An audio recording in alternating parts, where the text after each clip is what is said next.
Hello friends, how are you? A very good afternoon to everyone. आवाज़ आ रही है? चलो,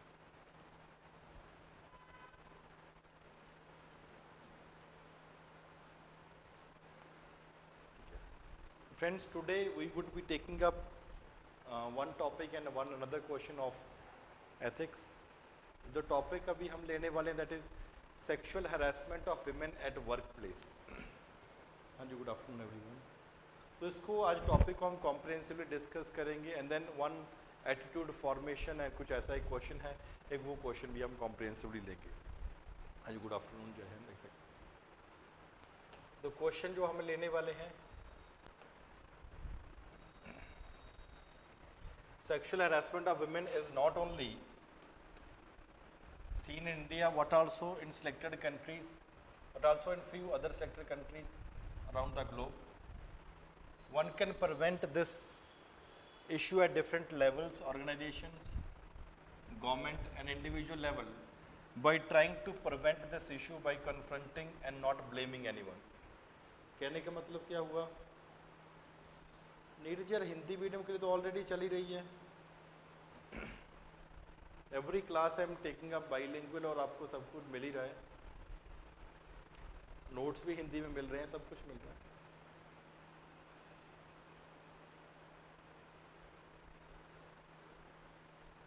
है। विकी, हिंदी के हिस्ट्री के नोट्स अपडेट हो गए हैं already? Vasuki, it has been updated, uploaded.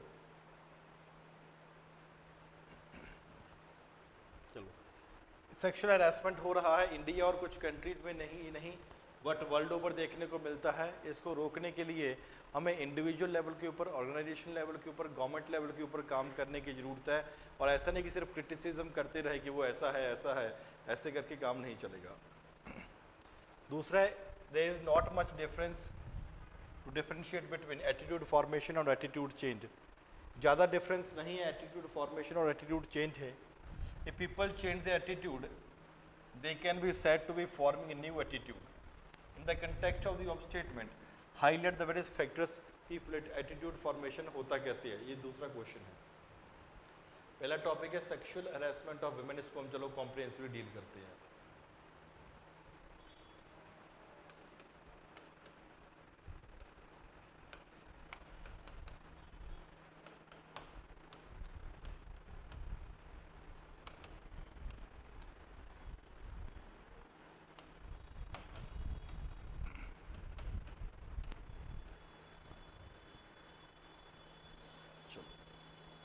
This is a very important topic.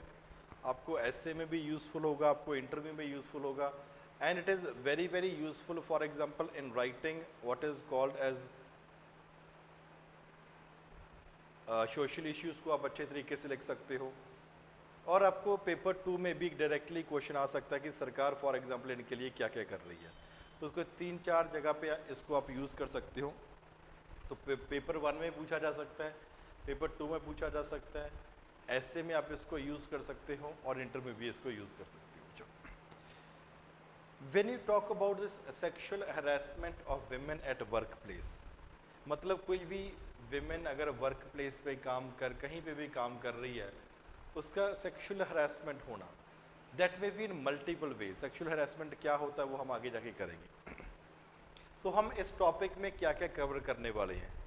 पहला पॉइंट कि ये है क्या, व्हाट इज सेक्सुअल हरासमेंट, सरकार क्या बोलती है, जब कोई एक्ट पास किया है, या सुप्रीम कोर्ट क्या बोल रही है, हिंदुस्तान में इसका डेवलपमेंट कैसे आया, एक्ट कब आया, उससे पहले कैसे कैटेगराइज किया जा रहा था, उससे पहले केसेस हम कैसे डील करते थे, एक्ट आने के बाद या सुप्रीम कोर्ट की किसी गाइडलाइन, जैसे फॉर एग्जांपल यहाँ पे आएगा विशाखा गाइडलाइंस जो राजस्थान के वहाँ पे कोर्ट में चला था, उसके बाद में केस फिर ऊपर आया, वो गाइडलाइंस क्या है। 2013 में क्या एक्ट बना, मी टू कैंपेन के बाद जस्टिस जेएस वर्मा कमेटी बिठाएगी, वो क्या बोलती है, कौन सेक्सुअल हरास कर सकता है, क्या मिथ इन्वॉल्व है कि ये सेक्सुअल हरासमेंट है, इसको अगर करें तो हो सकता है, इसको करें तो नहीं हो सकता, प्रॉब्लम क्या होती है सेक्सुअल हरासमेंट के कंटेक्स्ट में विमेन में, और इसका कंपैरेटिवली सोल्यूशन क्या है इस प्रॉब्लम का। सो काफ़ी कॉम्प्रिहेंसिवली इसको हम डील करने की कोशिश करेंगे, किस किस तरीके से लेके चलते हैं। मेजॉरिटी ऑफ द टाइम्स देखो, when you talk about sexual harassment at work place, यहाँ पे दो तीन चीज है। Work place, what is work place? It can be a public organisation, a public place can be there, जो government का हो सकता है।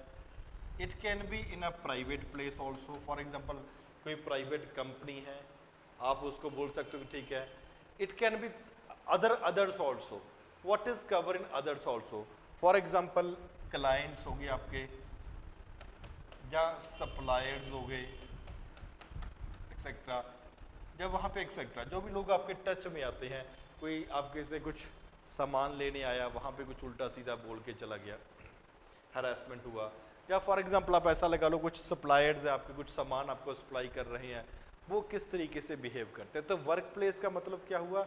इट इज़ नॉट ओनली कि आप इसको किसी कंपनी के हिसाब से समझ सकते हैं, इवन पब्लिक भी जगह पे भी हो सकता है, पब्लिक इंडस्ट्रीज में भी हो सकता है, प्राइवेट इंडस्ट्रीज में भी हो सकता है, या जो आपके डेली में लेन देन में जो लोग आपके साथ टच में आते हैं उनके कंटेक्स्ट में भी हो सकता है वर्क प्लेस।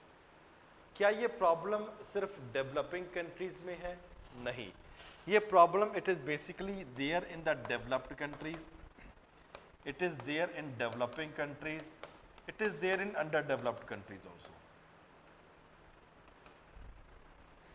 हर जगह पे ये प्रॉब्लम देखने को मिलती है। The topic is sexual harassment of women at work place. इसका अगर वाइडर डायमेंशन लेके चले तो क्या सिर्फ विमेन को ही सेक्सुअली एक्सप्लॉइट किया जा सकता है? नहीं, it can be one way. One is पहला, a male can be sexually exploiting women, a female. Secondly, a female can be sexually exploiting a male. Thirdly, a male can be exploiting a male. Fourthly, a female can be exploiting a female, etc. There can be multiple reasons. तो जब हम sexual exploitation की बात कर रहे हैं, we should not be limiting our thinking. इसका मतलब ये ही नहीं है कि सिर्फ women को ही sexually exploit किया जा सकता है। हाँ, हम इस बात को लेके चलते हैं कि ज़्यादातर केसेस women के साथ ही हो रहे हैं। ज़्यादातर केसेस हम बेस आधार बना के चलते हैं that majority of the issues are basically being faced, problems are being faced by womens only. But ऐसा नहीं कि लिमिटेड है, नहीं, कहीं पे विमेन्स भी मेल्स को कर रही हैं, कहीं पे मेल मेल को कर रहा है, कहीं पे फीमेल फीमेल को कर रही है, multiple things that are there. तो वहाँ पे इसकी इन्वॉल्वमेंट है। डेवलप्ड कंट्रीज में हो सकता है, डेवलपिंग कंट्रीज में हो सकता है।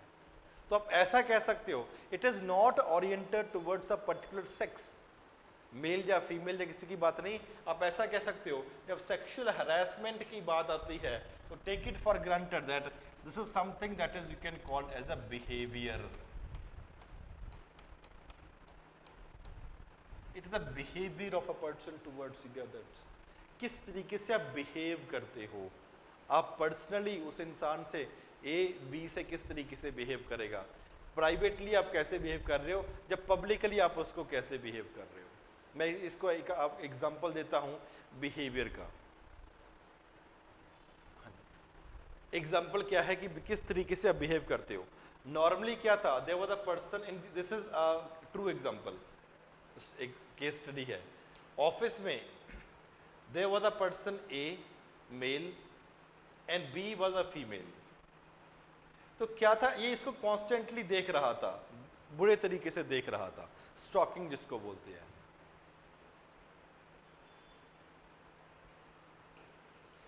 बी ने ए के ऊपर केस कर दिया,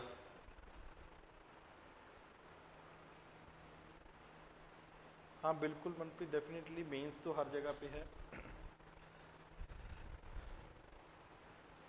बी ने ए के ऊपर केस कर दिया कि ही वॉज स्टॉकिंग मी, वो मेरे को बुरी नज़र से देख रहा था।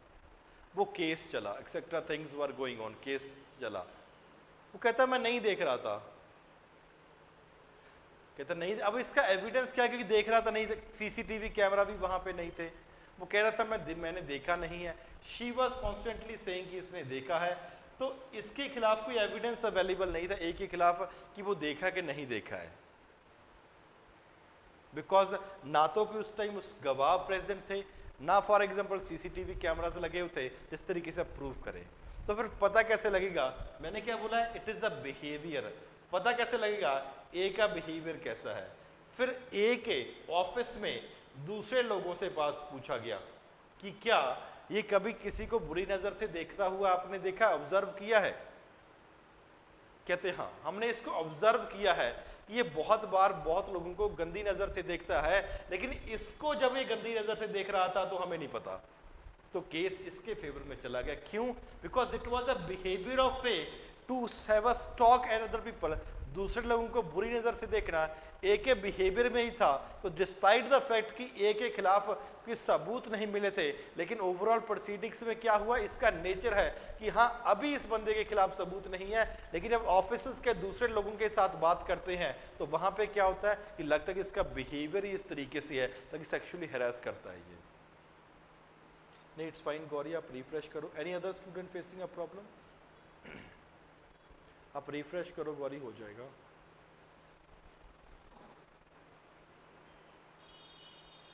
चलो, तो पहले बात तो आपको समझना पड़ेगा ये एक बिहेवियर है एक इंसान का दूसरे इंसान की तरफ। वो मेल फीमेल भी हो सकता है, वो फीमेल फीमेल भी हो सकता है, वो फीमेल मेल भी हो सकता है, वो मेल मेल भी हो सकता है। इट इज अ बिहेवियर कि उसकी नजर ही उस तरीके से देखती है, पहली बात। दूसरी बात, और ये majority of the time it is basically oriented towards female. Majority times ये फीमेल के साथ ही हैरेसमेंट होता है। नॉर्मली जब फीमेल की बात करते हैं, फीमेल नॉर्मली हम सब लोगों ने सुना हुआ है that it start suffering even before it's birth, कि विमेन का जो सफर करने का दौर है वो उसके बर्थ से भी पहले शुरू हो जाता है, स्टार्टिंग फ्रॉम फीमेल फिटिसाइड। पहले बात तो कोशिश बहुत लोग करते हैं कि लड़की का जन्म ही ना हो। Multiple other problems are basically being faced at that point of time. तो यहाँ से प्रॉब्लम कंपैरेटिवली आपकी शुरू हो जाती है कि पहले तो कंपैरेटिवली बर्थ ही ना हो। Second is for example human trafficking. जैसी थोड़ी सी बच्ची बड़ी हुई, बहुत बार उसको लोग उठा के ले जाते हैं ट्रैफिकिंग करवाने के लिए, and for various other things also. Stalking, sexual abuse, sexual harassment, multiple things that take place during the life course. तो कहने का क्या मतलब हुआ? It is in the behavior itself of the people of developed countries, of developing countries, of underdeveloped countries। आपके nature में स्वभाव में ही ऐसा एक दौर सेटअप हो जाता है। बस फर्क इतना है, कोई किस लेवल के ऊपर सेक्सुअली हरासमेंट कर रहा है, कोई किस लेवल के ऊपर कर रहा है। कोई जन्म से पहले ही लड़की को मार रहा है, कोई बड़ी होने के बाद उसको फॉर एग्जांपल सेल ऑफ कर रहा है, कोई शादी के बाद उसका एक्सप्लॉयटेशन हो रही है, या कुछ माँ बनने के बाद या बाद में एक्सप्लॉयटेशन हो रहा है। It's a behavior that is there that has to be focused upon। इतना क्लियर है सबको? आपको मनप्रीत ऐप के ऊपर सब कुछ मिल जाएगा। Is it clear to everyone? Everything is there on the app।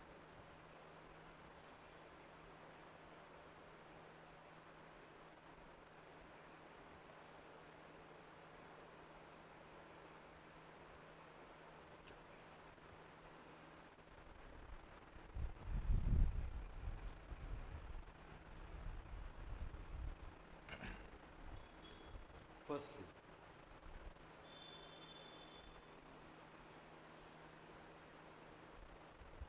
is one stop center a good? Priyadarshini क्या मतलब हुआ आपका? हाँ, सब कुछ आएगा। वन स्टॉप सेंटर मतलब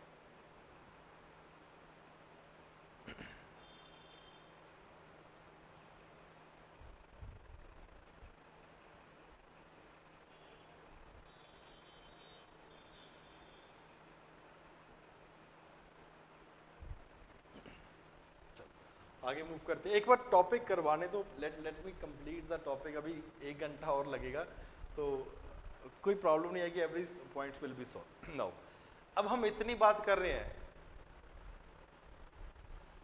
अब बहुत पॉलिसीज हैं, कुछ सब हो जाएगा।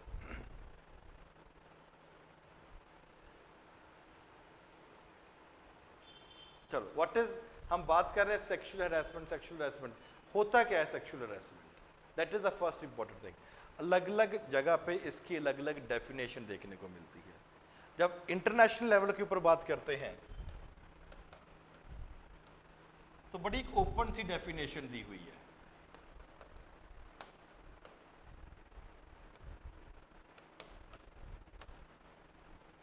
आप उसको गौरी एक बार बंद करके दोबारा से चला लो।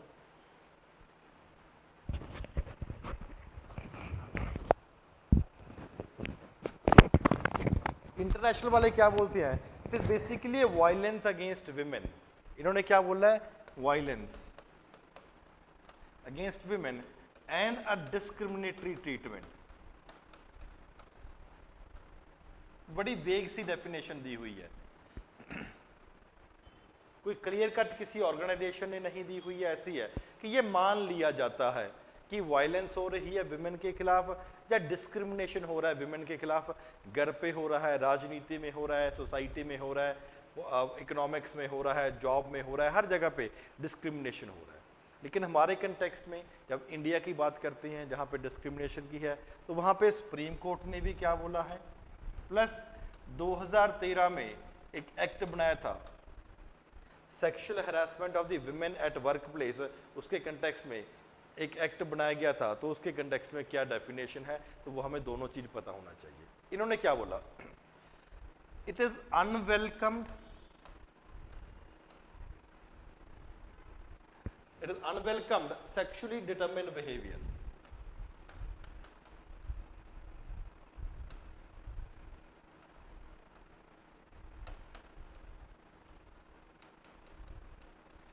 इन्होंने क्या बोला, it is unwelcomed sexually determined behaviour. Firstly कैसे होगा, for example that can B implemented through, पहला फिजिकल कांटेक्ट,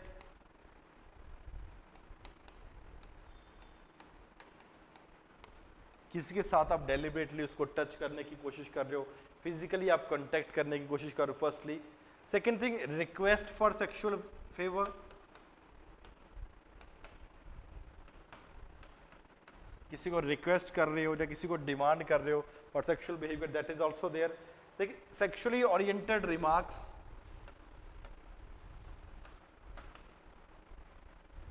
मेल फीमेल के कंटेक्स्ट में किसी को उस तरीके से उसी भाषा में बोलने की कोशिश करनी, showing pornography to others,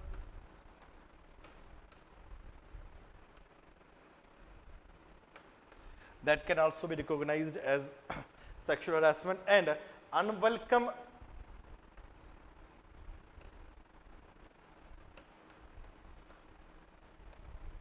abuses. Abuse, for example, it can be verbal, it can be non-verbal, and that is of a sexual nature in that context. तो यहाँ पे जो सबसे इम्पॉर्टेंट बात है इन सब में, द मोस्ट इम्पॉर्टेंट थिंग जो पूरे के पूरे इस डेफिनेशन में और इस कंटेक्स्ट में आता है, that is a word unwelcomed. Third point is sexually oriented remark, किसी का फॉर एग्जांपल मेल फीमेल के कंटेक्स्ट में उसको उस तरीके से गाली देना या बोलने की कोशिश करना। सबसे इंपॉर्टेंट वर्ड है इस कंटेक्स्ट में, that is basically what is refer to as unwelcomed, जो हम नहीं चाहते। इसका मतलब क्या है, if there is a two persons that are there, that can be boyfriend girlfriend, persons basically in a live-in relationship, or for example there can be husband and wife, it can be even to a husband and wife also। वहाँ पे क्या होता है, it is unwelcomed। There are two things that are there, one is something that is consensus, boy and a girl with consensus getting into a relationship, that is one thing, तो वहाँ पे problem नहीं है। Secondly, if husband and wife getting into a relationship, चलो ठीक है, that is also acceptable, लेकिन unwelcome नहीं होना चाहिए, neither for example from a unmarried couple nor from a married couple। for example हम देर ये क्यों अनवेलकम का कंटेक्स्ट क्यों होता है, बिकॉज अलग अलग लोगों के कंटेक्स्ट में अलग अलग उस तरीके से एक बिहेवियर तरह से डेवलप किया होता है कि हम इसके बारे में क्या सोचते हैं, हमारे मुताबिक क्या सही है और हमारे मुताबिक क्या गलत है, वो सबका एक अलग अलग डेफिनेशन हो सकती है। The most important word is unwelcome. If it is by consensus, the two persons are getting attracted towards each other, that is totally different. But it is sexual harassment ही तब होगा जब फॉर एग्जाम्पल इसको unwelcome होता है कि हम नहीं चाह रहे पर तुम चाह रहे हो, तो वहाँ पे कंपेरेटिवली तुम्हारे ऊपर केस बनता है। That is it. That is what I said, that the government says that unwelcomed behavior that has basically being focusing upon these three। तो अगर हमारे कोई पूछता है सेक्सुअल हरासमेंट के कंटेक्स्ट में what is sexual harassment in work place, तो हम क्या बोलेंगे, according to supreme court of India and for example 2013 के एक्ट के बारे में, unwelcome sexually determined behaviour Focusing upon these things is what is referred to as a sexual harassment of women, या किसी का भी sexual harassment वहां पे हो सकता है. Is it clear the definition की होता क्या है? Consent is necessary, yes.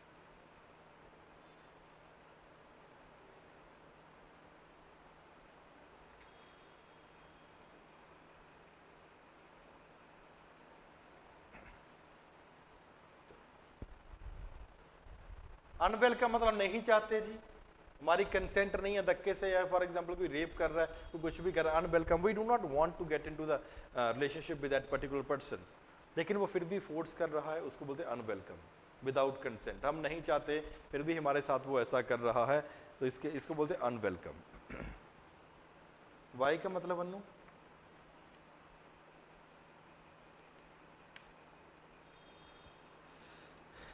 Sir India में मैरिटल रेप तो कंसिडर होता है ही नहीं है, मैरिड कपल्स के लिए अनवेलकम कैसा? नहीं, मैरिटल रेप होता है, हम कंसिडर ऐसा नहीं है, to such an extent that government ने जब सुप्रीम कोर्ट ने यहाँ तक बोला हुआ है, even if for example there is a couple that is there, unmarried छोड़ो मैरिड कपल भी है, ultimately if a women do not want to get into a physical relationship with a person despite being a wife, he can not enforce himself on the women. Supreme court तो यहां तक भी बोलती है. चलो, firstly, secondly, now there are certain myths that are prevailing.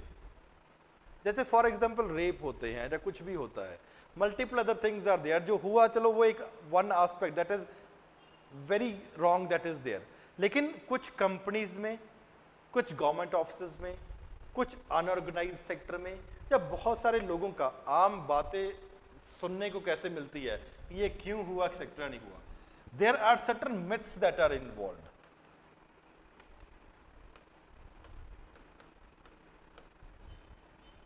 कुछ गलत फहमियां हैं. पहला क्या है कि normally it is only women who are harassed. ये बहुत बड़ा मिथ है, ऐसा बिल्कुल भी नहीं है. ऐसा बिल्कुल भी नहीं है that it is only the women who are harassed. Either it is the male or female, for example, anyone, it can be harassed at that particular point of time. वो कोई कुछ लोगों का जब सेक्सुअल हरासमेंट की बात करते हैं, नहीं जी विमेन तो ऐसा कर ही नहीं सकती, सिर्फ मेल ही ऐसा कर सकता है, तो वो मिथ हमारा गलत है, ऐसा बिल्कुल भी पॉसिबल नहीं है. It can be male female, female male, male male, female female, कुछ भी हो सकता है. पहला, कुछ लोग क्या बोलते हैं, it is because of the behaviour of that particular girl और अ बॉय, और it is because of the dress. यार उसके ऐसे कपड़े पाए हुए थे, इसके लिए मैं उकसाया गया, वो मेरे से प्यार से बात करती है तो मेरे को लगा कि उसका कंसेंट है, ये क्या बात हुई. अगर dress is basically a component कि डिटरमिन करेगा कि आपकी उस फीमेल को क्या नज़रों से देख रहे हो, अगर सेम ड्रेस में आपकी मदर होगी या आपकी सिस्टर होगी तो आपकी नज़रें सेम रहेगी या अलग हो जाएंगी. तो ड्रेस वाला कोई कंसेप्ट नहीं है. बिहेवियर, अपने घर पे भी तो बात करते हो ना सबसे मजाक से, अगर बाहर वाला लोग आपसे मजाक कर रहा है तो उसका नेचर हो सकता है, बिहेवियर हो सकता है, उसका कोई लिंक नहीं है कि उसकी कंसेंट है कि ठीक है we want to get intimate relationship with each other. तो जो दूसरा मेथ इन्वॉल्व है दैट इज बेसिकली बिहेवियर या ड्रेस की वजह से उसका रेप हुआ या सेक्सुअली हैरेस हुआ है, इसलिए for example that is also a wrong thing that is there. कुछ लोग बोलते हैं if ignored it will go away.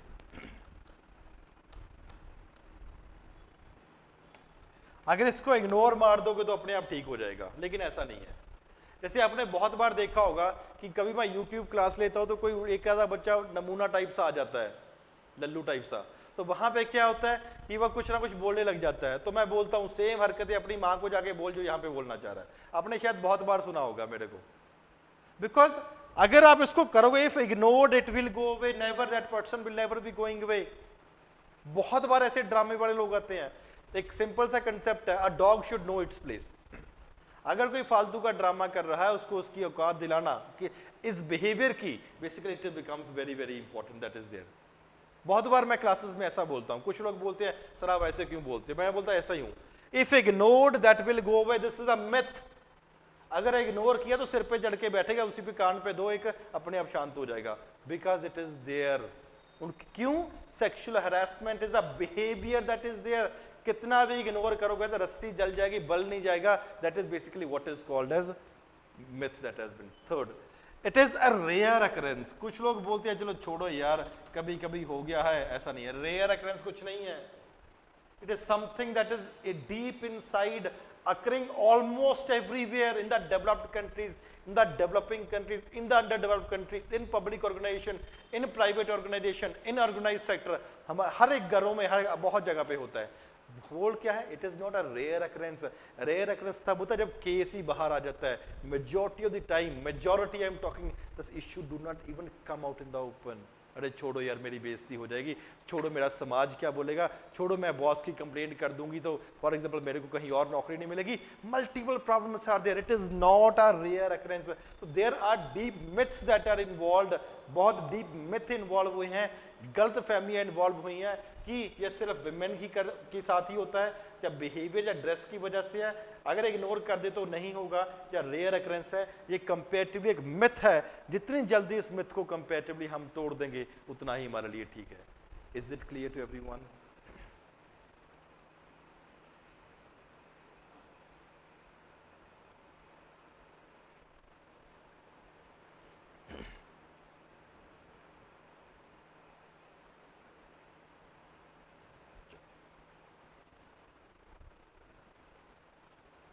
Thank you.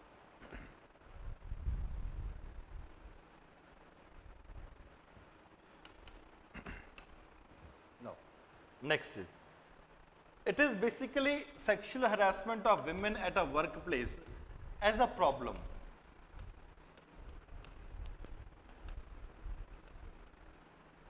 As a problem. हमने क्या बोला है? ये रेयर अकरेंस नहीं है यार, किसी के बिहेवियर में ये हरकतें आ जाती हैं. तो पहला क्या है बोला है? It is a behaviour. That has to be there. It is a behaviour, पहली बात. एंड देयरफॉर अगर ये बिहेवियर बहुत लोगों का ऐसा है तो समाज में ये गंदगी फैली हुई है ना. Therefore it can be recognised as what is called as a social problem.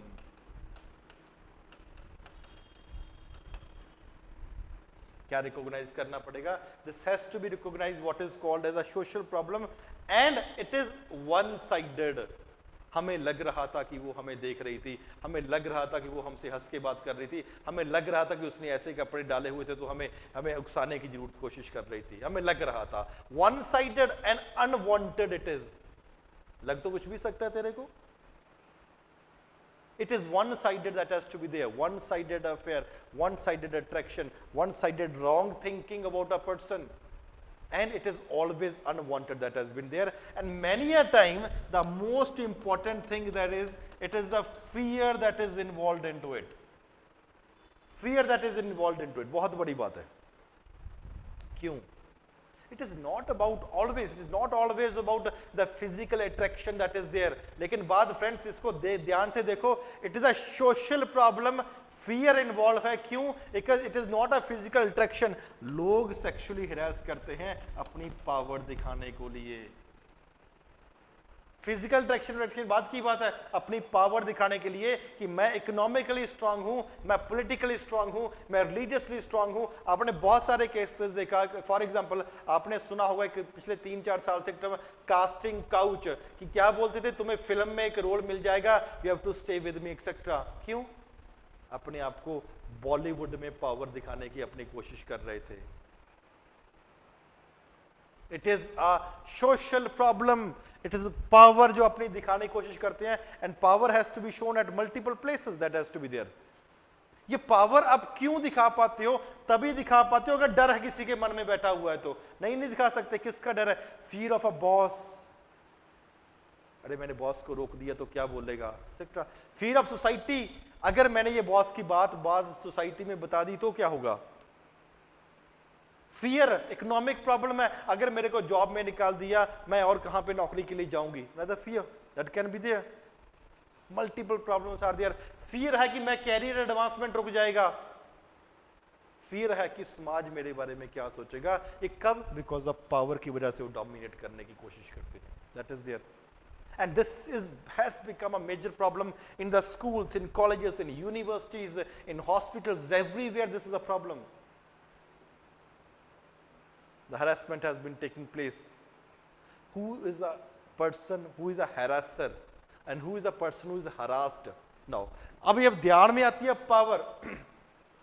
इसका मतलब ये जरूरी नहीं होता कि for example superior is only for example exploiting the inferior. कभी ना कभी उल्टा भी हो जाता है. इन्फीरियर स्टार्ट्स एक्सप्लॉइटिंग ए सुपीरियर और सुपीरियर ऊपर वाली पोजीशन होने की वजह से भी कुछ नहीं कर पाता. That can also be the case, that can be there. Majority cases, no doubt, we deliberately say that it is superior who is in causing a problem for the inferior. पहला है नॉर्मली, पहला क्या है कि हरासर कौन होता है and harassed कौन होता है. हरासमेंट करने वाला कौन है और जो हरास होता है. नॉर्मली क्या होते हैं कि सुपीरियर हरासर होता है और इंफीरियर मतलब फॉर एग्जांपल किसी जॉब में या किसी कैटेगरी में कंपेरेटिव लो हो. दैट इज वन हम नॉर्मली लेके चलते हैं कि फॉर एग्जांपल ये ऐसा है एंड उसी के बेसिस के ऊपर ही हम आगे की बात करते हैं. पहली बात नॉर्मली हमारे केस में एक यही होता है पहले, लेकिन जरूरी नहीं है. There can also be a position वहां पे subordinate may being harassing a superior. Subordinate is a male, superior is a female, उसका भी हरासमेंट कभी ना कभी करते हैं, प्रॉब्लम करते हैं. There can be man harassed by a women. Man भी बहुत बार there can be harassment, there can be same sex man female harassment can also be there.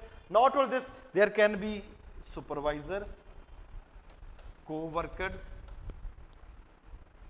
can also be causing a problem. Therefore customers can cause a problem. आपके कोई दुकान पे काम करने के लिए कुछ लोग आए या कुछ कस्टमर्स आए तो वो सेक्सुअली हरास करके या लगे. Vendors can be a problem, etcetera, multiple problem. जरूरी नहीं है, हम एक बात दिमाग से निकालनी पड़ेगी कि मेल फीमेल को कर सकता है, जो सुपीरियर इन्फीरियर को कर सकता है. It can be any case that can be there. ऐसा कह सकते हो जिसका मौका जब लगेगा तब वो उसको करने की कोशिश करेगा. This is what you can say. तो मतलब superior inferior, high caste low caste, money less money, power less power does not have any direct relation. No doubt majority इसके केसेस होते हैं, but that does not mean it is limited only to these areas, these domains only. तो वहां पे multiple cases can be there. और ऐसे बहुत सारे केसेस हिंदुस्तान में देखने को मिलते हैं. हाँ बिल्कुल, हिंदुस्तान में देखने को मिलते हैं और वर्ल्ड लेवल के ऊपर डेवलप्ड, अंडर डेवलपिंग कंट्रीज में कंपैरेटिवली देखने को मिलते हैं. और इसको डील करने के लिए बहुत सारी कंट्रीज में बहुत सारे केसेस फॉर लॉज भी बनाए गए हैं. फॉर एग्जाम्पल जब इंडिया की बात करते हैं तो good amount of sexual harassment that is taking place. और सबसे बड़ी बात क्या है कि बहुत कम केसेस ही हैं जो फॉर एग्जांपल ऊपर आ पाते हैं. That is the worst thing that is there. बहुत कम केसेस हैं जो बाहर आ पाती हैं. मेजॉरिटी केसेस बाहर ही नहीं आ पाते कि ऐसा भी कुछ होता भी है. आपने एक मूवी आई थी हाईवे, आई थिंक हाईवे थी मूवी, तो जिसमें क्या नाम है उसका हीरोइन का, छोटी सी है जो पूजा, कौन सी भट्ट है वो, हाँ लिया भट्ट, पूजा भट्ट की बहन. हाँ तो हाईवे मूवी थी, वहाँ पे उसकी फैमिली में ही कोई अंकल होता है सेक्सुअली एक्सप्लॉइट कर रहा होता है. तो घर वाले क्या बोलते हैं, चुप रहो, कोई बात बाहर नहीं आनी चाहिए. And she runs away from the home. She is unable to tolerate those things. That is what was happening to her despite the fact she conveyed it to her mother. घर वाले बोलते हैं शांत रहो, चुप रहो. क्यों होता है? Problems are there, multiple problems are there. ये बार बार ऐसे होता है. अगर इंडिया की बात करते हैं, ministry of women and child development का जो रिपोर्ट आई थी 2015 से लेकर 17 तक के, इसने क्या बोला, 1631 केसेस दैट वर देयर. ये केसेस ऐसे जो रिपोर्ट हो चुके थे वो है. इंडियन नेशनल बार एसोसिएशन ने भी अपनी रिपोर्ट निकाली है, बोला कि मल्टीपल केसेस आर देयर, हजारों केसेस है वहां पे. लेकिन प्रॉब्लम क्या है, these are only those cases जो कुछ विमेन्स होती हैं वो हिम्मत करके फॉर एग्जांपल आप वो केस को लेके आने की कोशिश करती है, लेकिन प्रॉब्लम फिर भी रहती है. बहुत सारे हाई प्रोफाइल केस भी हिंदुस्तान में हुए हैं. फॉर एग्जांपल 1984 में जिसको सुपर कॉप बोला जाता है, बुच्चर टाइप सा इंसान था, KPS Gill. KPS Gill, he sexually abused an IAS officer, Rupan Deo Bajaj.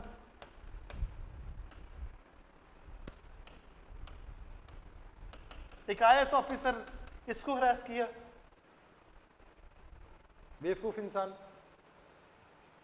अब किस पोजीशन पे हो वो तो शर्म कर लो कम से कम। Not this, and for example एक महाराष्ट्र में केस है, महेश कुमार लाला है, he for example sexually harassed, उसका फॉर एग्जाम्पल उसका एयर होस्टेस थी, कुलीग थी, तो उसने उसको सेक्सुअली अब्यूज किया। Case is going on. Dehradun में केस चल रहा है, All India Democratic Women Association ने केस किया हुआ एनवायरमेंट मिनिस्टर के ऊपर कि वो सेक्सुअली हरास कर रहा था। Multiple cases have been there. Goa के सीएम 1980s में रिजाइन करवाना पड़ा था, क्यों? Because of agitation that were going on. क्यों? अपने सेक्रेटरी को सेक्सुअली अब्यूज किया था। High profile cases are going on there in the country. जब ऐसे लोगों की बात, अब अभी किसका KPS गिल का फर्क नहीं, वो कहता मैं मान ही नहीं रहा, अब बेशर्म है तो क्या करेगा? That is what was going on at that particular point of time. और अगर ऐसे लोगों की बात आप खुद सोच लीजिए, एक IAS ऑफिसर की बात नहीं सुनी जा रही, नहीं मानी जा रही, despite the fact evidences are there. आप खुद सोच लीजिए आम इंसान की कैसी हिम्मत होगी बोलने की कि उसकी बात कोई सुन भी लेगा। This is not only limited to India. There are cases, for example, Israel, Kenya, China, Germany, France, Australia. Name a country and you will find a number of cases. कुछ तो ऐसी कंट्रीज भी हैं, और डेफिनेटली लिखो, क्यों नहीं लिखना, ये तो न्यूज़पेपर की एग्जांपल्स हैं।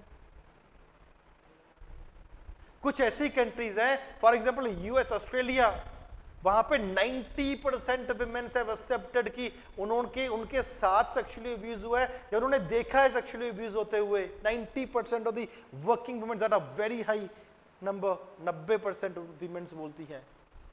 What we called is developed country. ऐसे सेक्सुअल अब्यूज को रोकने के लिए अलग अलग समय के ऊपर सरकार ने अलग अलग एक्ट भी बनाए गए हैं। Is it clear till now?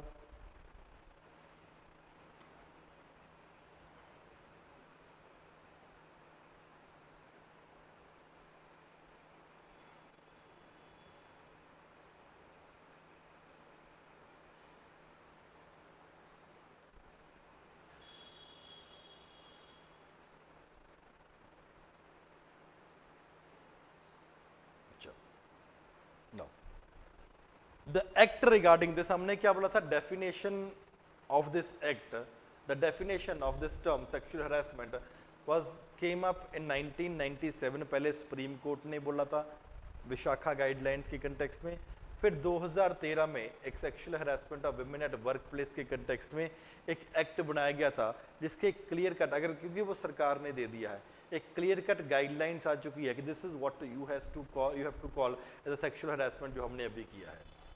तो ये तो 2013 में आए ना, या 1997 में गाइडलाइंस आई, तो इससे पहले वाले केसेस को हम डील करते होंगे कैसे ना कैसे तरीके से। सो देयरफॉर आप एक बात मान लो, हमने स्टार्ट में क्या किया था? It is a behaviour, it is a social problem, और विमेन के साथ खास करके होता है, और प्रॉब्लम उनके बर्थ से पहले से भी इन्फेंटिसाइड से शुरू हो जाती है एंड एंड तक, फॉर एग्जांपल डेथ तक केसेस भी सुनने को मिले हरासमेंट के। विशाखा गाइडलाइंस वो हम करेंगे, केस हुआ था एक। Therefore, initial phase, it is not a new development when you talk about sexual harassment. एक बहुत बुरा असर क्या पड़ता है इसका? जब कोई सेक्सुअल हरासमेंट होता है तो हम विमेन को क्या बोलते हैं? अब घर पे बताएगी ऐसा हुआ, बोलते अरे छोड़ दे, नौकरी छोड़ दे, ऐसे ही। आप इकोनॉमिक एम्पावरमेंट छीन रहे हो यार उनसे। हम उनको बोलते हैं तू घर से बाहर मत जा, सोशल डेवलपमेंट छीन रहे हैं बच्चे के। And this have a long term effect on mind. एक बार कुछ ऐसा इंसिडेंट किसी के साथ हुआ और अगर ऐसा emotionally that person is comparatively weak, तो बहुत पूरे उम्र भर आपके ऊपर रहता है। आपके साथ कुछ इंसिडेंट हुआ, उसके बाद आपके बच्चे होंगे, उसमें से कोई लड़की भी हुई, तो आप बोलोगे नहीं मेरे साथ ऐसा हुआ था, तू भी घर से बाहर मत निकल, समाज क्या करेगा? Always a mental block that is there. और ऐसी सोसाइटी जैसे हम हिंदुस्तान में है, इस तरीके से ड्रामेबाज लोग हमें भी पता है हर जगह पे देखने को मिल जाते हैं। This is rare of the rare chance कि ऐसे बात से निकल पाना एक बहुत मुश्किल हो पाता है, कि ट्रॉमा से निकल पाना। आप एक तो सोशली उसको दबा रहे हो, सोशल डेवलपमेंट रोक रहे हो, आप स्कूल नहीं जाने दे रहे, आप कॉलेज नहीं जाने दे रहे, आप यूनिवर्सिटी नहीं जाने दे रहे। जब वो पढ़ गई, बाई चांस बच गई, अब उसको जॉब में शुरू कर दिया ड्रामे करने। Economic empowerment, social development is comparatively being stopped at this point of time. हाँ, काफी हद तक, आई विल नॉट से कंप्लीटली, लेकिन काफी हद तक एक आवाज मिल जाती है कि I am not dependent upon you, अब दुखी करना बंद कर, मैं अकेला जी सकती हूँ। Therefore, in that particular regard, ऐसा नहीं कि सुप्रीम कोर्ट एकदम ही दयालु होगी विमेन्स के ऊपर कि चलो ठीक है जी, चलो हम एक एक्ट लेके आते हैं, गाइडलाइंस बनाते हैं। या फॉर एग्जाम्पल हमारे देश का संविधान या फॉर एग्जाम्पल पार्लियामेंट एकदम दयालु हो गया, चलो जी अब वुमेन्स का देखते हैं। बहुत केसेस आने लगे थे यार, various NGOs had been starting, NGOs काफी बन चुकी थी। प्रॉब्लम क्या थी? Now they started picking up the cause and very high profile people were there. For example 1980s में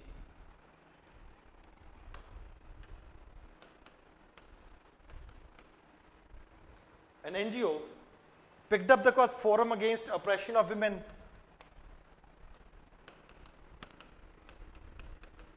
Women was formed and it took up the cause of the nurses, both in the public hospitals and the private hospitals, and said that it is exploitation of the nurses that is basically being done by the doctors and other colleagues also.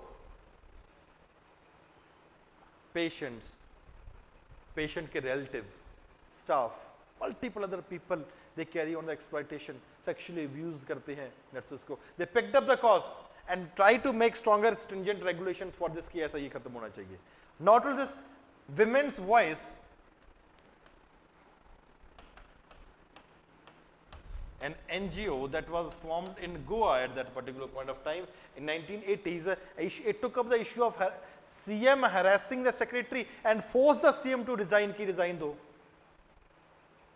And same organization first in 1980s resign करवाया मुख्यमंत्री को, and in 1990s it put up forward the PIL, public interest litigation डाला। कहां पे? Court में। और क्या बोला कि अमेंडमेंट करो रेप के लॉज में, make the rape laws contemporary, for the laws contemporary.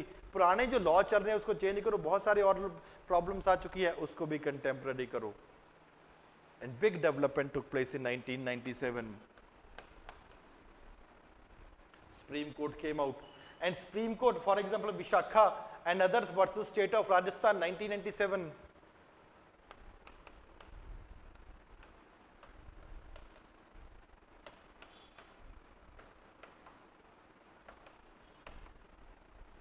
The case was there. There, at this important case, the Supreme Court recognized that sexual harassment at the workplace is a violation of the human rights. Supreme Court ने क्या बोला? Sexual harassment of women at the workplace at any category, for example, is a violation of human rights, and also personal injury to the affected women also. Human right ही नहीं violate कर रहे हो, आप personal injury भी cause कर रहे हो। And therefore it laid down a strict guidelines कि किस तरीके से सेक्सुअल हैरेसमेंट को रोका जा सकता है, और अगर हुआ है तो उसको फॉर एग्जांपल कैसे कंपनसेट किया जाएगा, प्रॉब्लम का सॉल्यूशन क्या होगा। It has to be there. पर विशाखा दत्त केस से पहले भी तो कुछ केस होंगे ना, उनको कैसे डील किया जा रहा था? Various cases that were there.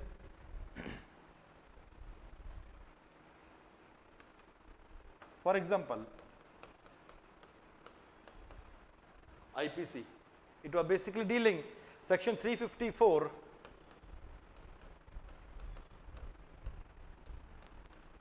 section 509, it was basically dealing with any cases of sexual harassment that were basically coming up at that point of time. Then CEDAW, Convention for Elimination of any form of discrimination against women, एक convention है, India ने sign करी हुई है। इसके context में जो भी केस आते थे तो वहाँ पे फॉर एग्जांपल हम इसको इम्प्लीमेंट करने की कोशिश करते थे कि जैसा इसने दिया हुआ है। लेकिन कुछ भी प्रॉपर आधार नहीं बन पा रहा था कि व्हाट इज देयर। कॉन्स्टिट्यूशन क्या बोलता है, it is violating article 14 and 21, वहां पे चल रहा था। कुछ एक्ट भी बनाए गए थे, जैसे आईपीसी हो गया, indecent representation of women,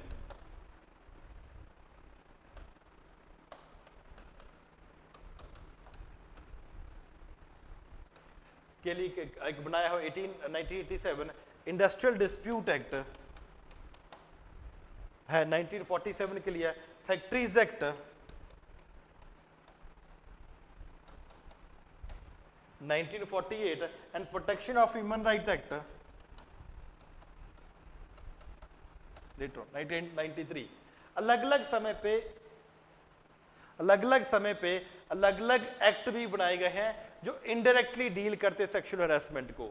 IPC, CADAW, convention for discrimination, convention for elimination of any form of discrimination against women, indecent representation of women, industrial dispute act, factories act, protection of human right act. अलग अलग time के ऊपर अलग अलग act भी बनाए गए हैं जो इनडायरेक्टली सेक्सुअल हरासमेंट के कंटेक्स्ट में किसी न किसी तरीके से डील करते हैं ताकि ऐसी प्रॉब्लम को ओवरकम किया जा सके।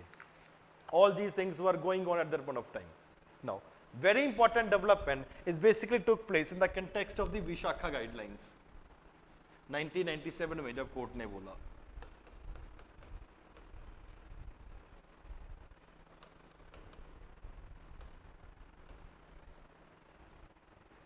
the guidelines that were given at that point of time, it made it clear that it is the duty of the employer, जिसकी फैक्ट्री है या जिसकी जगह पे काम हो रहा है उसकी ड्यूटी है कि प्रिवेंट करना है सेक्सुअल हैरेसमेंट को। क्या बोला? It is the duty of the employer.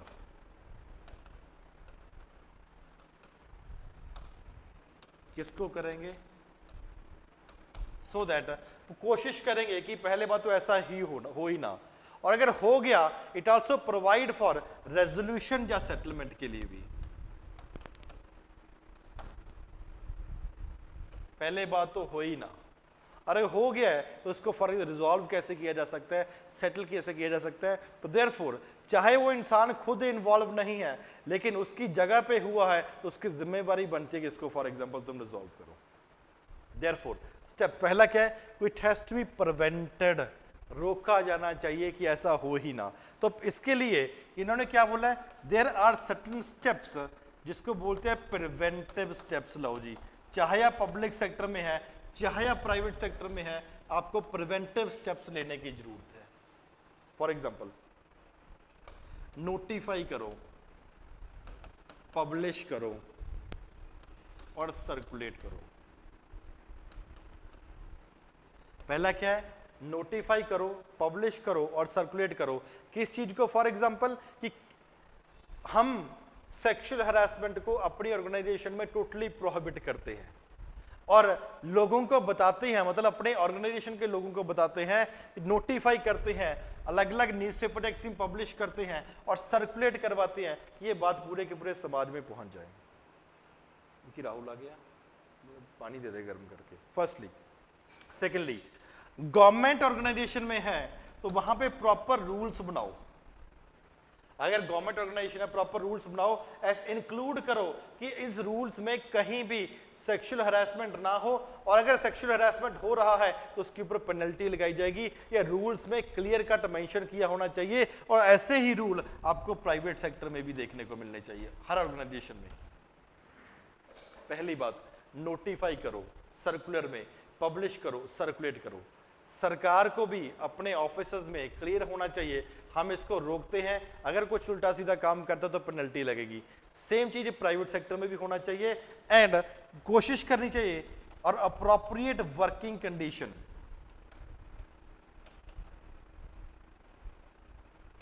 ऐसा वर्किंग कंडीशन होना चाहिए ताकि women's they should be basically be focusing upon focused upon, जैसे for example having appropriate washroom and other things, a separate washroom for male and female should be there. Other conditions should also be provided कि safe working environment comparatively हम उसको provide कर सके। तो क्या बोला कि इस तरीके से प्रिवेंट करने की जरूरत है।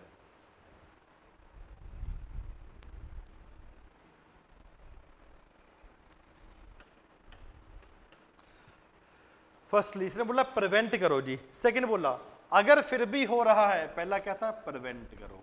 फॉर एग्जांपल अगर हो चुका तो there has to be criminal proceedings के लिए होना चाहिए। There has to be disciplinary action,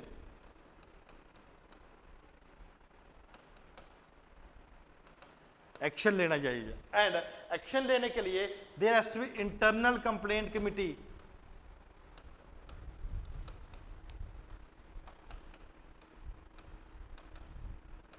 एक इंटरनल कंप्लेंट कमेटी भी होनी चाहिए। एक ऐसी कंप्लेंट कमेटी जो इंडस्ट्री में कहीं जहां पे काम हो रहा है वहां पे क्या सेक्सुअल हैरेसमेंट हो रहा है या नहीं हो रहा, उसको डील करने के लिए। अगर हुआ है तो ऐसी इंटरनल कंप्लेंट कमेटी हर जगह पे होनी चाहिए, और उस इंटरनल कमेटी का हेड है वो विमेन होनी चाहिए, पहली बात। और सेकेंडली इसमें आधे मेंबर, जो भी अगर 10 मेंबर है तो 5 मेंबर विमेन्स होनी चाहिए, प्लस एक आउटसाइडर भी होना चाहिए, एक थर्ड पार्टी भी होनी चाहिए। फॉर एग्जांपल आप एनजीओ इन्वॉल्व कर लो, और इस कमेटी को अपनी रिपोर्ट रिस्पेक्टिव डिपार्टमेंट में भी सबमिट करनी चाहिए। ये हमारे पास केस आया था, इस केस के लिए फॉर एग्जांपल ऐसा किया जा सकता है। Then who can file a complaint,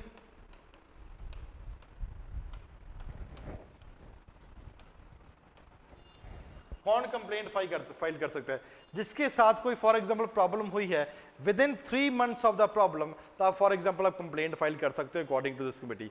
problem के 3 महीने के अंदर अंदर करना पड़ेगा। अगर बाई चांस कुछ रेयर सर्कमस्टांसेस थे तो इसने क्या बोला कि 3 महीने तक इसको और एक्सटेंड कर सकते हो, मतलब 6 महीने तक अंदर आप फॉर एग्जाम्पल ये कंप्लेंट कर सकते हो, पहली बात। या कोई भी लीगल हेयर या फॉर उसका कोई रिप्रेजेंटेटिव है, उसकी जनरेशन में कोई है, वो कर सकता है। और इंटरनल कंप्लेंट कमेटी जो भी होगी इंक्वायरी करेगी और इस बात का सोल्यूशन 90 डेज में दे दिया जाएगा, ये प्रॉब्लम क्रिएट कर रहा था, इसको निकाला जाए। This is what is the Vishakha guideline that has been there. पहला प्रिवेंशन करेंगे, क्रिमिनल प्रोसीडिंग के ऊपर जाएंगे, डिसिप्लिनरी एक्शन लेंगे, इंटरनल कंप्लेंट कमेटी बनाई जाएगी और क्लियर उस रिपोर्ट सबमिट करी जाएगी, और 90 दिन के अंदर अंदर फॉर एग्जांपल इस केसेस का डिस्प्यूट का सोल्यूशन भी होना चाहिए। Is it clear to everyone?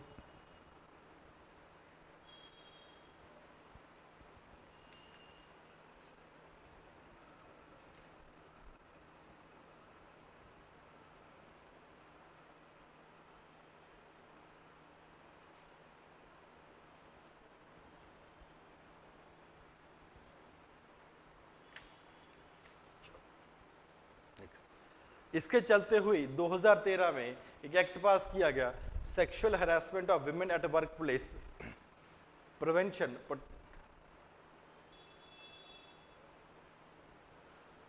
अभी तो सोल्यूशन पे आए नहीं है, अभी तो प्रॉब्लम ही कर रहे हैं जी। सोल्यूशन आएगा तो उस टाइम पे फिर देखते हैं। ज़्यादा एक्टिव हो गए हो।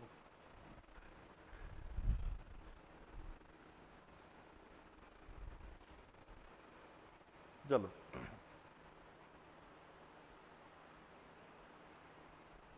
हाँ हाँ कर सकते हो, करेंगे, अभी सब आएगा, रुको थोड़ा संतुष्ट रहो।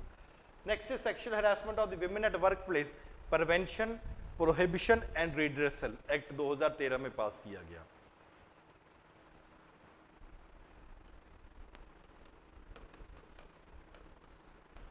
इसने फिर क्लियरली डिफाइन किया व्हाट इज सेक्सुअल हैरेसमेंट। जो पहले डेफिनेशन है सेम डेफिनेशन को किया जाएगा। इसने क्या बोला, there has to proper mechanism for redressal.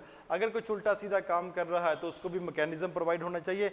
और अगर है but it made it clear that कभी कभी बहुत बार ऐसे केसेस भी देखने को मिलते हैं, एक फॉल्स केसेस लगा दिए जाते हैं। फॉर एग्जाम्पल आप फीमेल किसी को फॉर एग्जाम्पल किसी के ऊपर फॉल्स केसेस लगा दोगी, फॉल्स चार्जेस लगा देगी, और फॉल्स चार्जेस को सोल्यूशन करने के लिए for example it will be taking 1 year, 10 year, 5, 15 year, 20 year, और जब तक प्रूव होगा तब तक बंदे की रेपुटेशन चली जाती है। It also says that we need to provide safeguard also. पहला क्या कि definition plus mechanism plus safeguard against wrong complaints that are basically being made at that point of time. Normally क्या हुआ था, इसके बाद बहुत सारे गलत केसेस भी वाइफ्स अपने हस्बैंड के ऊपर डालने लगे थे सेक्सुअल हैरेसमेंट के कंटेक्स्ट में। तो इसके कंटेक्स्ट में एक ऑर्गेनाइजेशन बनाई गई बॉम्बे में, अभी भी काफी एक्टिवली काम कर रही है, कि ऐसे जैसे उत्पीड़ित हस्बैंड्स के जो लॉयर्स थे, उन्होंने एक ऑर्गेनाइजेशन बनाई। बहुत ऐसे केसेस थे कि फॉर एग्जांपल एक हस्बैंड था, अपनी वाइफ के साथ उसको काफी प्यार व्यार करता था, तो काफी उसकी इनकम भी हुई, काफी पैसा वैसा कमाया, और जो भी कमाता था अपनी वाइफ के नाम कर देता था। वन फाइन डे जब काफी पैसा इकट्ठा हो गया तो उसकी वाइफ किसी और के साथ भाग गई, वो सब प्रॉपर्टी लेके। तो बेचारा फिर इससे चलते हुए एक ऑर्गेनाइजेशन बनाई कि हस्बैंड को भी कंपैरेटिवली बचाना चाहिए कि उसका भी उत्पीड़न हो सकता है, therefore safeguard was also necessary at that particular point of time. अरे रियलिटी बता रहा हूं, ऐसा हो गया था।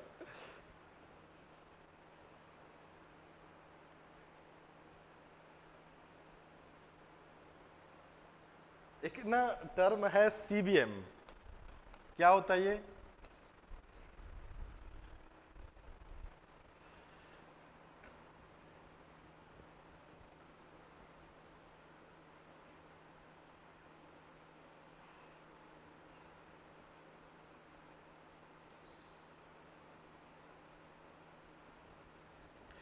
CBM वैसे UPSC वालों के लिए है ये टर्म, कैडर बेस्ड मैरिजेस।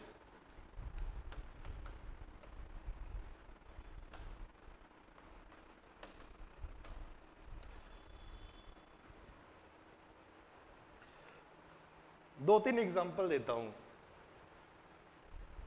एक ना बाजीराम में एक टीचर पढ़ाते थे, मुकुल पाठक, अभी पता नहीं है कि नहीं पढ़ा रहे, मेरे को नहीं पता। वो क्योंकि मेरा तो साइकोलॉजी ऑप्शनल नहीं था, तो दूसरे कुछ लोगों का था, तो वहां पे बता रहे थे। Mukul Pathak finally he did not get selected into UPSC, शायद इंटरव्यू भी दी हुई है उन्होंने, और फिर उसके बाद बाजीराम में पढ़ाने लगे। साइकोलॉजी का काफ़ी अच्छा स्ट्रॉन्ग भी होल्ड भी था उनका ऊपर। मुकुल पाठक खुद तो नहीं हुआ, अपनी गर्लफ्रेंड को बहुत अच्छे तरीके से पढ़ाया, कहते हैं उसने, खुद ही बताते हैं अपनी क्लास में, पढ़ाया नोट्स वोट्स अच्छे तरीके से तैयार करके दिए, थोड़ा सा सिलेबस चेंज हो गया था, और finally she also got selected, और वो IAS भी कॉर्पोरल बन गई। उसको एकेडमी में वहाँ पे मिलने गए, पहले बात तो हेलो हाय क्या हाल, नॉर्मल तरीके से मिली। अब 1 महीने के बाद वो IAS का रुतबा आपके सिर पे चढ़ के बैठ जाता है, पहले ही बैठ जाता है। अब जो दूसरी बार मिलने गई तो थोड़ा सा उसको लगा कुछ चेंज हो चुका है। जब तीसरे बार मिलने गया सर गए उसको, तो ही सेड कि वो लड़की क्या बोलती, नहीं तुम मेरे को मिलने मत आया करो, मेरे को अच्छा नहीं लगता। अब बंदा तो मैंने तो तुम्हें पढ़ा के नोट्स तैयार करा के सब कुछ बढ़ाया और तुम ये कर रही हो। चलो this happened, one case. Second case मैं नाम नहीं लूंगा, शी वाज रैंक 1 और रैंक 2, या तो रैंक 1 था या रैंक 2 था।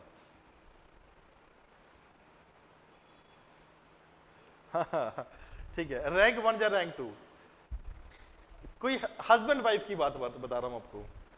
वो चलो ठीक है, शादीशुदा है, बच्चा भी था उनका, तो हस्बैंड का ड्रीम था कि मैं IAS बनूं। मैं नहीं, जो अगर नेक्स्ट एग्जांपल बता रहा हूं वो लड़की का रैंक 1 2 नहीं, अभी जो नेक्स्ट एग्जांपल बता रहा हूं वो रैंक 1 या रैंक 2 लड़की का था। वो उसका husband and wife, married, have a kid, खुद बेचारे का हुआ नहीं है, शादी वादी करी, फिर कभी रो रहा होगा कि यार मेरा उम्मीद थी कि कभी मैं IAS बनता, मेरा तो हुआ नहीं, ऐसा करता हूँ तुम तैयारी करो, और फॉर एग्जांपल क्या पता तुम ही बन जाओ, और बाई चांस किस्मत अच्छी, लड़की टॉप कर गई, रैंक 1 या रैंक 2 में आ गई, और उसके बाद सब कुछ everything was going on fine. Academy में गई, वहां पे किसी और के साथ बातचीत हो गई, and left husband and children. These cases are very common friends, ठीक है। तो तभी बोलता हूँ पढ़ लिया करो, फालतू हरकतों से दूर रहो, ठीक है। तो ये सब किस्से हमने बहुत देखे हुए हैं, तो जितना पढ़ाई पे ध्यान दोगे उतना ही अच्छी बात है, बाकी सब मोह माया है। चलो, therefore it clearly defined what is, for example, sexual harassment mechanism, और उसके लिए comparatively safeguard भी क्या है। Not only this, it says that every workplace should have a internal complaint committee। Her workplace में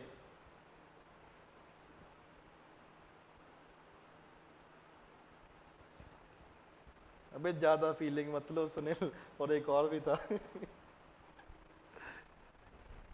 ये सीरियल कम देखा करो।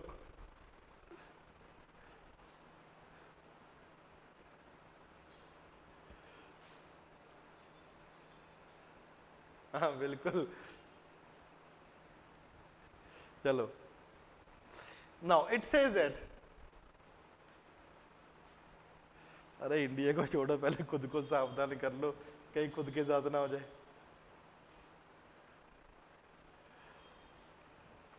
चलो, next is internal complaint committee has basically to be there, and this internal complaint committee said that it should be having a power of a civil court। Internal complaint committee होनी चाहिए, power of a civil court. अगर कोई नहीं मानेगा तो उसके लिए punishment होना चाहिए। और रेपिटेशन अगर वायलेंस हो रहा है, रेपिटेशन ऑफ सेक्सुअल हैरेसमेंट बार बार हो रहा है, पहले बार फाइन है, दूसरे बार हैवी फाइन, बार बार उसी जगह पे जो उस बंदा कर रहा है, तो उसका जो कंपनी में हो रहा है, कंपनी का लाइसेंस ही कैंसिल करो, अटेम्प्ट्स नहीं लिए जा रहे। Next in 2013 the IPC was amended to make it more strict by basically adding section 354A, strict to implement करना है। second point, every workplace should have a internal complaint committee, जैसे आपको पहले बताई थी internal complaint committee है, और उस internal complaint committee के पास civil court की पावर होनी चाहिए। अभी ठीक है? नो,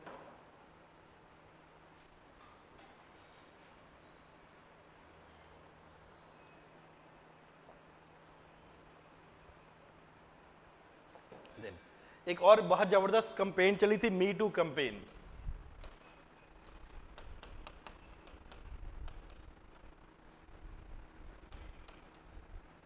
इसके बाद एक कमेटी बताई गई by the name GS Verma committee, उसने काफी रिकमेंडेशंस दिए कि इस कैसे आप इसको दूर कर सकते हैं। Ministry of women and child development ने एक हैंडबुक निकाली, एक छोटी सी किताब सी निकाली इसके साथ डील कैसे करने के लिए। ऑनलाइन के कंटेक्स्ट में भी आप कंप्लेंट डील कर सकते हो। इन्होंने क्या क्या बनाया, शी बॉक्स, ऑनलाइन या कंप्लेंट कर सकते हो कि ये for example this person is causing a problem. Ministry of women and child development भी काफ़ी हेल्प कर सकते हो, कर रही है इसके कंटेक्स्ट में। Is it clear till now?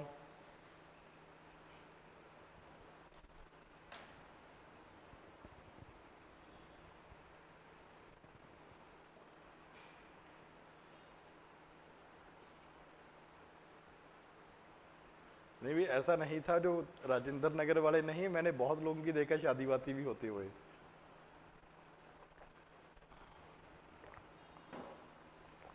लेकिन जो रोते हुए देखे वो ज्यादा है।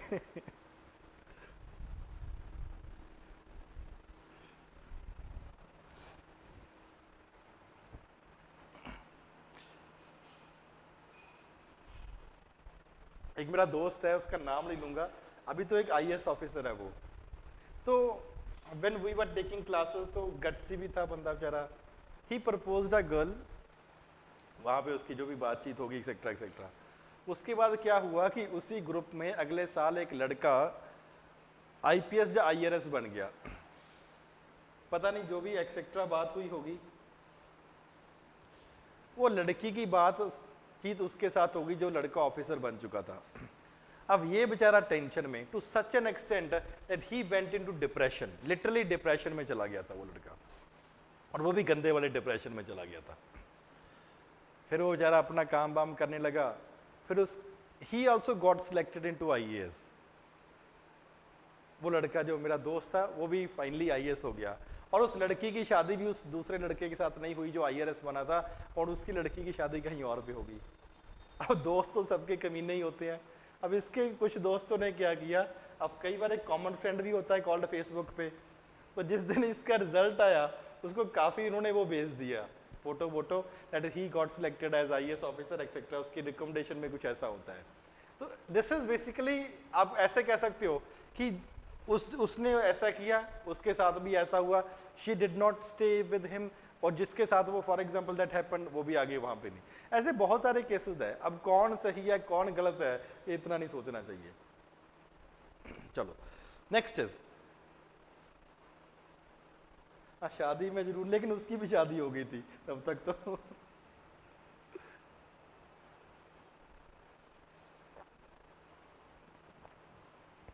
कर्मा, यस।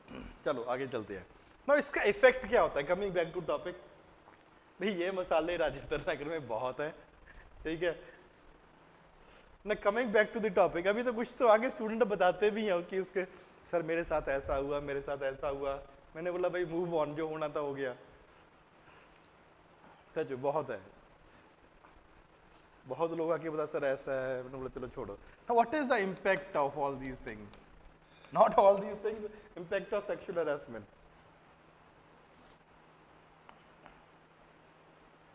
हाँ बिल्कुल, इम्पैक्ट पहला है emotional wellbeing. Everyone is not that emotionally strong, problem है। You need to be emotionally strong. मैंने कई बार एक स्टूडेंट का नाम नहीं लेता लेकिन स्टोरी बताता हूँ बहुत बार। देयर वाज अ स्टूडेंट ए और उसका रूममेट था बी, इसकी गर्लफ्रेंड थी सी। आपस में जो भी बातचीत होगी लड़की की इसके साथ बात होगी। इसको ये कम दुख था कि लड़की की चली गई, लेकिन ये ज्यादा दुख था कि मेरे दोस्त के साथ चली गई, बिकॉज उसके साथ स्कूल फ्रेंड था वो। ही केम टू मी, आगे बैठा, मैंने बोला हाँ भाई बैठ जा। एक ही बार मेरे से मिला था वो, मतलब पहले के टेस्ट सीरीज में था, एक ही उसने टेस्ट दिया था, बाद में पता नहीं जो भी आया हुआ या नहीं, और उसके 1-1.5 साल के बाद वो मिलने आया मेरे से। पता नहीं उसको लगा कि चलो सर से बातचीत करते हैं। ही केम टू मी, लगा मेरे को काफी ज्यादा दुखी आत्मा है वो, बैठा मेरे पास। He started crying. मैंने बोला यार मैंने तो कुछ बोला भी नहीं है। जब रोने वोने लगा तो मैंने बोला पानी वानी दे भी इसको, जो भी थोड़ा सा नॉर्मल तो करो। यानी पानी वानी पिलाया उसको, थोड़ा सा नुलचल शांत हुआ। जो सिंपल सी बात है, नॉर्मली पता ही होता है इस उम्र में क्या हरकतें हुई होगी। तो मैंने बोला ये हो गया। मैंने बोला लड़की बड़की का चक्कर है? कहता हाँ सर लड़की का चक्कर है। तो फिर कहता sir I want to hug you. मैंने बोला चल ठीक है लड़का ही है, कोई बात नहीं कर ले। ही हग्ड मी। फिर मैंने उसको शांत बांत किया, मैंने बोला बैठ जा। कहता सर ऐसा हो गया। मैंने बोला यार तू क्यों इतनी टेंशन ले रहा है?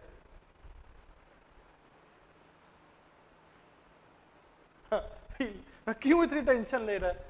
The time you start holding this person in a very strong way, आपसे वो दूर जाने लग जाएगा। It has to be mutual understanding, that has to be there. हाँ मैं बहुत देता हूँ ऐसा ज्ञान। एक्सपीरियंस लोग आके बताते हैं, शेयर करते हैं। ठीक है, तो कि मैंने छोड़ना यार, तू अपनी पढ़ाई पे ध्यान दे। तो दिल्ली में आया था इस लड़की की वजह से आया था, जब पढ़ने के लिए आया था, पढ़ने के लिए। मैंने बोला फिर बिना मतलब की हरकतें कर रहे हो।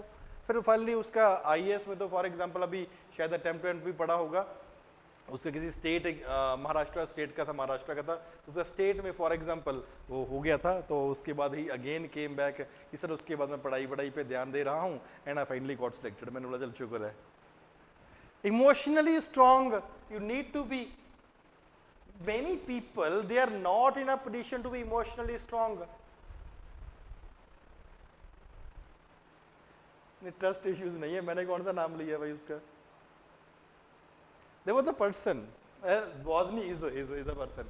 आपने कभी श्री श्री रविशंकर को देखा होगा, मस्त बंदा है वो। उसको जब श्री श्री रविशंकर काफी जवान थे, ठीक है, जब काफी वो जवान थे तो उनकी एक कोई फीमेल फॉलोअर थी। तो she was a very good follower of Shri Shri. अभी अपनी उन्होंने स्टोरी में बताया हुआ ये, very good follower.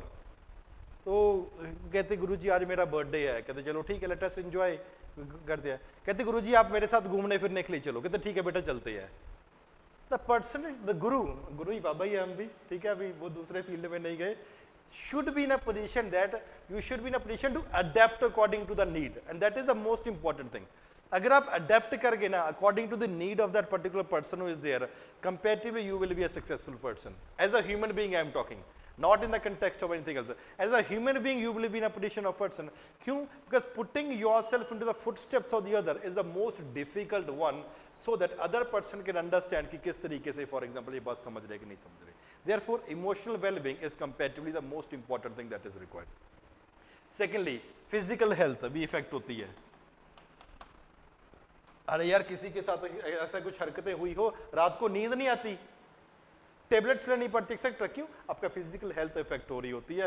Not only financial challenge, you are the only breadwinner of the family, और आपको ही बाहर जाते हो सेक्सुअल हैरेसमेंट हो रहा है तो घर की माली हालत खराब हो जाएगी।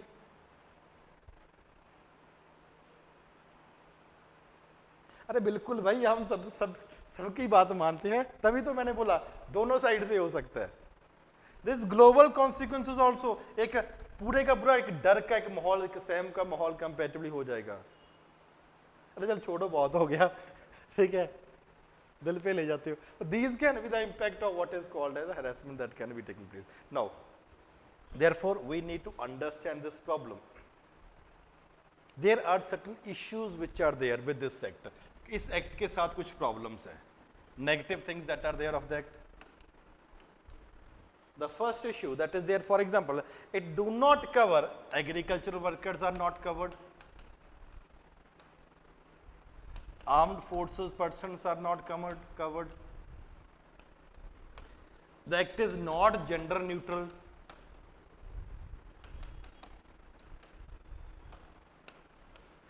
जेंडर न्यूट्रल भी नहीं है एक्ट, नहीं है, प्रॉब्लम है। देन इट इज नॉन, बहुत बार नॉन कंप्लायंस होता है और उनके खिलाफ कुछ एक्ट नहीं हो पाता, बात नहीं मानते फिर भी फॉर एग्जांपल कुछ नहीं चलता रहता है। इंटरनल कंप्लेंट कमिटी को खुद ही टेक्निकल लीगल नॉलेज नहीं होती फॉर एग्जांपल भी कैसे करना है। And second thing is victimisation,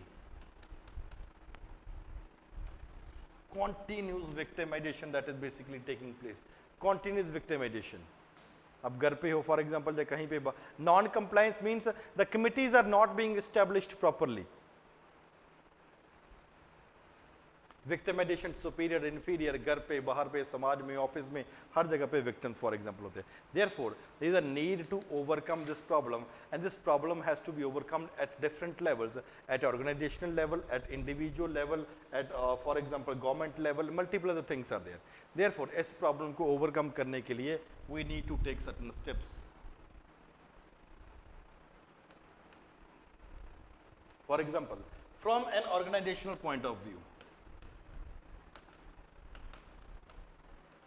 organisation level के ऊपर for example it is the responsibility of the organisation to provide an environment that is safe and environment that is hassle harassment free environment, जहां पे safe हो और harassment competitive ना हो सके। इसके लिए proper training program has to be organized, proper counselling और proper workshop have also to be organized, ताकि रेगुलरली लोगों को याद दिलाया जा सके ये ऐसी हरकतें नहीं करनी, कुछ उल्टा सीधा काम किया तो आपके खिलाफ कंप्लेंट भी हो जाएगी और फॉर एग्जांपल बाहर भी फेंके जा सकते हो। The first has to be there. Second, organisation should show commitment, सिर्फ नहीं कहते फॉर एग्जांपल सीसीटीवी कैमरा हर जगह पे होने चाहिए, so that every small activity of sexual harassment could be noticed at this particular point of time only. That commitment has to be shown in a letter and spirit also. Then monthly meetings has to be organized. अगर किसी के साथ कुछ harassment हो रहा है, that has to be reported upon. Monthly meeting with the employees and the employer has to be there. कुछ भी ऐसी बात हो रही है encourage किया जाएगा आप उसको बाहर लेके जाओ। गवर्नमेंट के लिए make strict laws, जो लॉ है इसको और ज्यादा स्ट्रिक्ट करो। फॉर एग्जांपल जैसे जीएस वर्मा की कमेटी की रिकमेंडेशन था, इसको इंक्लूड करो। क्लियर है कि non consensual penetration of the sexual nature भी डेफिनेशन लेके लाओ रेप में। इंटरनल कंप्लेंट कमेटी के पास सिविल कोर्ट्स की पावर है, कहते हैं इसको फॉर एग्जांपल ट्रिब्यूनल बना दो। अगर ट्राइब्यूनल बना दोगे तो वहां पे सिविल कोर्ट की प्रोसीडिंग देखने की जरूरत नहीं है, जैसे जिसको ठीक लगता है कोर्ट को by the nature of law and justice उसके कंटेक्स्ट में वर्कआउट करेगी और फॉर एग्जांपल इसको इंप्लीमेंट करने की कोशिश करेगी। Then make the strict laws that can be there, और उस लॉ को प्रॉपरली मीडिया में लेकर आओ and media should make take all the attempt कि कैसे फॉर एग्जांपल इस तरीके को अच्छे तरीके से दिखाया जा सकता है।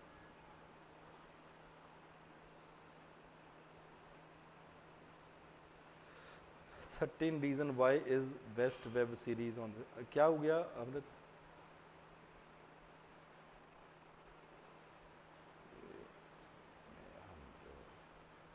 हाँ पता तो होता है लेकिन फिर भी उठाते नहीं ना, बात तो ये है। Then we have to accept the social acceptability that has to be there. Social acceptability is the need of the hour. Tribunal से क्या होगा, दो तीन चीज होगी। अगर सिविल कोर्ट है तो आपको लॉज फॉलो करने पड़ेंगे, लेकिन ट्रिब्यूनल्स को natural law of justice follow करने पड़ेंगे, कोई लिखित नहीं है, वो थोड़ा सा एडजस्टमेंट हो सकती है, वहां पे ज्यादातर एक्सपर्टाइज लोग होंगे, तो वहां पे ट्रिब्यूनल जल्दी पावर अपना डिसीजन दे पाएगी। अच्छा नेटफ्लिक्स पे सीरीज है, ठीक है। अब मैं तो वो देख रहा हूँ आजकल, कौन सी है, फैमिली मैन, वो भी अच्छी दिखाई है, अभी पार्ट 2 वाली। That has to be there. Social acceptability, that has to be there, that has to be taken up. Then include the armed forces plus agriculture workers and other things that has also to be included into it, ताकि ज़्यादा से ज़्यादा general neutral करो, neutral करो। And most important thing is we need to bring about attitudinal change. Attitude में change लाने की जरूरत है, that is the most important thing, ठीक है। So these are the steps that can be taken to overcome the problem of sexual harassment of women at workplace. Is it clear to everyone?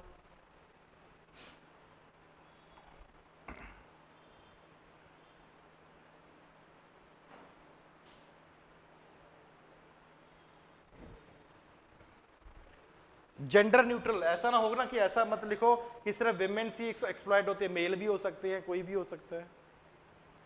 It should be made gender neutral.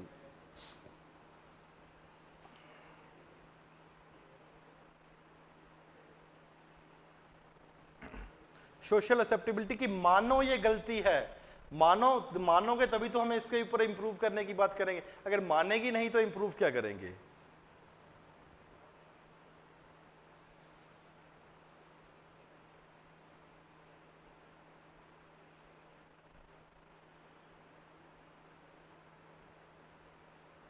Non work place का मतलब मानसी,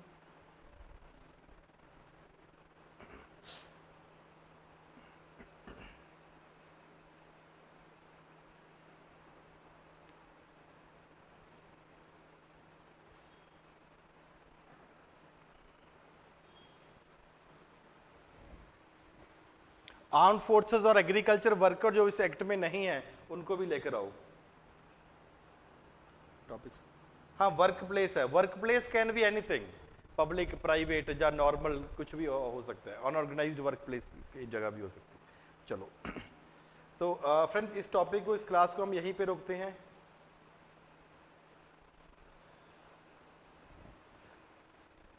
और law को ज़्यादा strict करो और कुछ नहीं, यहीं पे रोकते हैं। जो एक टॉपिक एथिक्स वाला बचा हुआ, बिकॉज कल आई थिंक सिर्फ एथिक्स के टॉपिक्स है, उसमें ज़्यादा टाइम नहीं लगेगा, तो आज वाला वो टॉपिक, वो फॉर एग्जांपल हम कल ही उसको खत्म कर लेंगे।